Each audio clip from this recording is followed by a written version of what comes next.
గారైన రఘురామకృష్ణరాజు గారిని మాట్లాడవలసిందిగా కోరుతున్నాం. రేపటి నుంచి వారు వేరే పదవిలోకి వెళ్తారు. అందుకు ప్రాబబ్లీ కొంచెం ఓపెన్గా మాట్లాడగలిగే అవకాశం ఈరోజు తమరికి ఇస్తున్నాం. ధన్యవాదాలు అధ్యక్ష.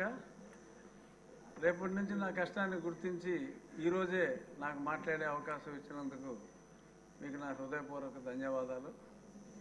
ఈ బడ్జెట్ ప్రజెంటేషన్ అనేది నిజంగా ఈ సంవత్సరం ఇచ్చిన బడ్జెట్ కత్తి మీద సాము కన్నా కూడా చాలా క్లిష్టమైన పరిస్థితి.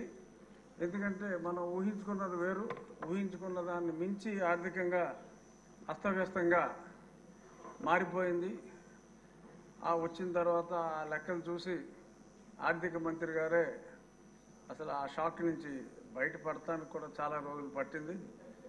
ముఖ్యమంత్రి గారు కూడా ఇంత విధ్వంసం జరిగింది అనుకోలేదని చెప్పి 3 రోజుల గతంలో ప్రజెంటేషన్ అంతా కూడా ఎంత విధ్వంసం జరిగింది అన్నది చెప్పారు. అయినప్పటికీ కూడా మరి ఇప్పుడు ఆ బడ్జెట్ రిలీజ్ చేశారంటే అది ఒక్క చంద్రబాబు నాయుడు గారి వల్లే సాధ్యం. ఎందుకంటే మనం మాట ఇచ్చాం, ఇచ్చిన మాట నిలబెట్టుకోవాలి. కొంచెం సమయం పట్టినా కూడా అన్నిటికీ కేటాయింపులు జరుపుతూ సంక్షేమాన్ని, ఎందుకంటే అభివృద్ధికి సమయం పడుతుంది. నారా లోకేష్ గారు 1,50,000 కోట్ల ప్రాజెక్టు కూడా తీసుకొచ్చారు. టీసీఎస్ నుంచి ఇన్వెస్ట్మెంట్లు, ఇంకా ఇంకొక 50,000 కోట్లు రిలయన్స్ ఇండస్ట్రీ నుంచి పెట్టుబడులు, ఇవన్నీ కార్యరూపం దాల్చి మనకి ఆదాయం రావాలి అంటే టీసీఎస్ తొందరగా రావచ్చు, కానీ ఇంకా మిగిలిన సమయం పడుతుంది. కానీ ఇక్కడ సంక్షేమాన్ని పక్కన పెట్టకుండా మరి రాబోయే రోజుల్లో వచ్చే అభివృద్ధి ఇది బ్యాలెన్స్ చేసుకుంటూ, అలాగే మరి గతంలో నేను ఢిల్లీలో కూర్చున్నప్పుడు ఎన్నో ఉత్తరాలు ఫైనాన్స్ మినిస్ట్రీకి రాసి నేను కొంచెం నన్ను నా ఊరు వెళ్లకుండా మరి గత పాలకులు కృషి చేసినందువల్ల కనీసం ఇంకో 1,00,000 కోట్ల అప్పు దొరకకుండా నేను చేయగలిగా. చాలా ఫైనాన్స్ సెక్రటరీ, ఇప్పుడు క్యాబినెట్ సెక్రటరీ ఆయన ఎన్నోసార్లు నేను వ్యక్తిగతంగా కలిసి ఇంత విధ్వంసం జరుగుతుంది, ఇంకా మీరు అప్పులు ఇవ్వకుండా బాగోయని చెప్పి 1,00,000 కోట్ల వరకు అప్పు రాకుండా చేయగలిగాను. కానీ వాళ్ళు సాయశక్తిలా చాలా వరకు చేశారు, దారుణమైన విధ్వంసాన్ని సృష్టించారు.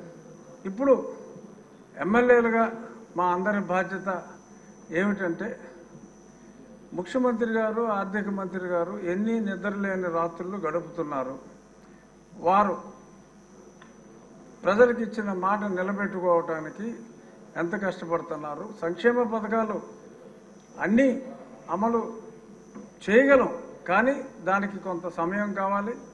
ప్రతిపక్ష పార్టీలు ఇక్కడికి రాకపోయినా వాళ్ళు రోజు ఇంట్లోనే ఒక సెట్టింగ్ వేసుకుని మరి మాట్లాడుతున్నట్టుగా మరి మీడియాలో చూస్తున్నాం. బురద చల్లటం చాలా ఈజీ, కానీ మరి ఇప్పుడు మాట ఇచ్చిన తర్వాత అమలు ఖచ్చితంగా అవుతుంది. కానీ పరిస్థితిని మా ఎమ్మెల్యేలందరూ కూడా నియోజకవర్గ ప్రజలందరికీ తెలియచేయాలి. ఒకదాని తర్వాత ఒకటి, ఒకదాని తర్వాత అన్నదాత సుఖీభావ కానీ, ఇంకా మహిళా నిధి, ఇవన్నీ కూడా జరుగుతాయి. ఒకే 6 నెలల్లో అభివృద్ధి కొంచెం పట్టాలు ఎక్కించి స్టెప్ బై స్టెప్ అన్నవన్నీ చేస్తాము అన్న మెసేజ్ని ప్రజలందరికీ మా శాసనసభ్యులు ఖచ్చితంగా తెలియచేయాలి. ప్రజలు అర్థం చేసుకుంటారు. ఎందుకంటే ఇప్పుడు మనం ఎఫ్ఆర్బిఎం చట్టం అనేది 2003లో వచ్చింది. ఎఫ్ఆర్బిఎం చట్టం వచ్చినప్పుడు దాని ముఖ్యోద్దేశం ఏంటంటే మన రెవెన్యూ డెఫిసిట్ 0 ఉండాలి, ఫిస్కల్ డెఫిసిట్ 3%ని, గ్రాస్ ఫిస్కల్ డెఫిసిట్ 3% దాటకూడదు అనే స్పష్టమైన ఒక ఉద్దేశంతో 2018 కల్లా 0 రెవెన్యూ డెఫిసిట్ ఉండాలంటే, అప్పట్లో మనకి చంద్రబాబు నాయుడు గారు గతంలో ముఖ్యమంత్రి చేసినప్పుడు సంక్షేమ పథకాలు ఉన్నా, ఆ తర్వాత కూడా కొన్ని సంవత్సరాలు మనకి రెవెన్యూ డెఫిసిట్ లేకుండానే ఉన్నాం. కానీ రాను రాను అలా తగ్గించాలరా బాబు, పైనుంచి 0 అంటే కింద నుంచి పైకి వెళ్లాల్సిన పరిస్థితి మనకు వచ్చింది. ఉత్తరప్రదేశ్ లాంటి రాష్ట్రం వాళ్ళు ఎక్కడో ఉన్నవాళ్ళు ఇప్పుడే లోకేష్ గారు కూడా చూశారు, సుమారు 70,000 కోట్లు సర్ప్లస్ రెవెన్యూలో ఉత్తరప్రదేశ్, అరౌండ్ 40,000 కోట్లు సర్ప్లస్ బడ్జెట్లో ఒరిస్సా ఉంది. అందరూ ఆంధ్ర రాష్ట్రాన్ని చూసి అప్పుడు చంద్రబాబు నాయుడు గారు ముఖ్యమంత్రిగా ఉన్నప్పుడు ముక్కు నేలేసుకునేవారు, వాళ్ళని చూసి నవ్వేవాళ్ళం మనం. ఇప్పుడు మన పరిస్థితి ఎలా ఉంది, వాళ్ళ పరిస్థితి ఎలా ఉంది. కానీ ఇదంతా చక్కదిద్దగలిగిన సమర్థుడు ఒక్క చంద్రబాబు నాయుడు గారే. కానీ వారికి మనం అందరం కూడా, ఎమ్మెల్యేలు అందరూ కూడా అండగా ఉండి ఈ కష్టాన్ని ప్రజలందరికీ కూడా తెలియజేసి రాబోయే రోజుల్లో తిరిగి ఉత్తరప్రదేశ్ని, అంటే ఉత్తరప్రదేశ్లో సంక్షేమం తక్కువ, మనం సంక్షేమం చేసినా కూడా అభివృద్ధి పదంలో నడిపించగలిగిన నాయకుడు మనకున్నాడు. కానీ సమయం పడుతుంది. రాబోయే రోజుల్లో ఒరిస్సాను మించి, ఉత్తరప్రదేశ్ని మించి ఎఫ్ఆర్బిఎం దేనికైతే ఉద్దేశించారో అవన్నీ కూడా లిమిట్స్లో ఉండేలాగా చంద్రబాబు నాయుడు గారి నాయకత్వంలో మనం అందరం ఈ 5 ఏళ్ళు గడిచేటప్పటికి సర్ప్లస్కి వెళ్ళే విధంగా నడిపిస్తారు. ఆయనకి మరి పయ్యావుల కేశవ్ గారు, ఆర్థిక మంత్రి గారు కూడా ఉన్నారు.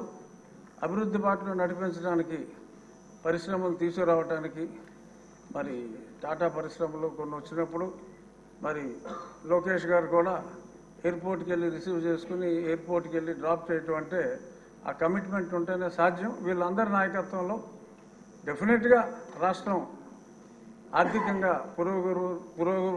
పురోగవృద్ధి సాధించి ప్రజలందరి అంచనాలని తప్పకుండా అందుకోగలమన్న ఆశాభావం మా ముఖ్యమంత్రి గారి నాయకత్వంలో ఉంటుంది. కూటమి నాయకత్వంలో, మీరు సీరియస్ అవుతారు, కూటమి నాయకత్వంలో పవన్ కళ్యాణ్ గారు, భారతీయ జనతా పార్టీ కూటమి నాయకత్వంలో ఖచ్చితంగా అభివృద్ధి వైపు పరుగులు తీస్తామని చెప్తూ చంద్రబాబు నాయుడు గారి నాయకత్వంలో మరింత ముందుకు సాగి పునర్వైభవం ఫర్ ఆంధ్రప్రదేశ్ వస్తుంది అని విశ్వసిస్తూ నాకు ఈ అవకాశం గుర్తు చేసి మరీ ఇచ్చినందుకు థ్యాంక్ యూ. ధన్యవాదములు. మీరు పడిన కష్టాలన్నింటినీ కూడా అందరూ కూడా గుర్తించారు. ముఖ్యంగా గౌరవనీయులైన చంద్రబాబు నాయుడు గారు, పవన్ కళ్యాణ్ గారు, అట్లాగే కూటమి అన్నాం కాబట్టి భారతీయ జనతా పార్టీ కూడా గుర్తించిందని మరి ఒకసారి తెలియజేసుకుంటూ, చంద్రబాబు నాయుడు గారు, ముఖ్యమంత్రి గారు తమరికి రచ్చబండ కార్యక్రమం రోజు ఇబ్బందులు లేకుండా మంచి